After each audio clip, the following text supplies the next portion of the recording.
The next question that I would like to deal with is the paragraph in the President's address relating to the progress made in our economy, in our agriculture sector, passage in our industrial sector, in our foreign trade stop.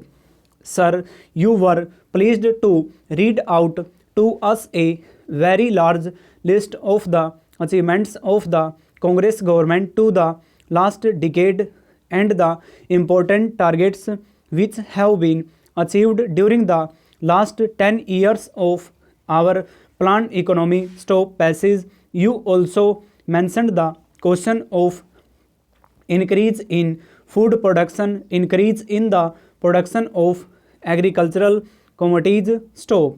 Fortunately, sir, here we have in our midst the ex-deputy chairman of the Planning Commission, Sri V.T. Krishnamachari, who has addressed a number of meetings and seminars in New Delhi recently, drawing our attention to the weakness in our agricultural sector stop passage. If the press reports are correct, in one seminar he mentioned that even if all the targets of the 10th 5-year plan are achieved, stop.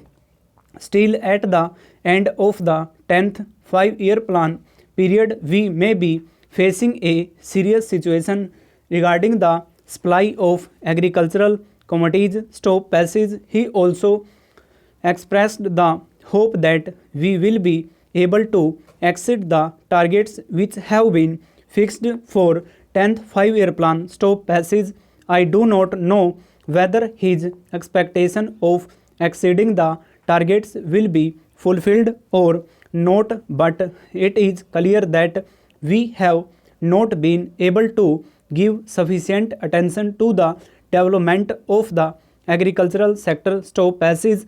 It has also been stated that development of the agricultural sector is one of the most difficult tasks which have been found difficult both by democratic countries stop.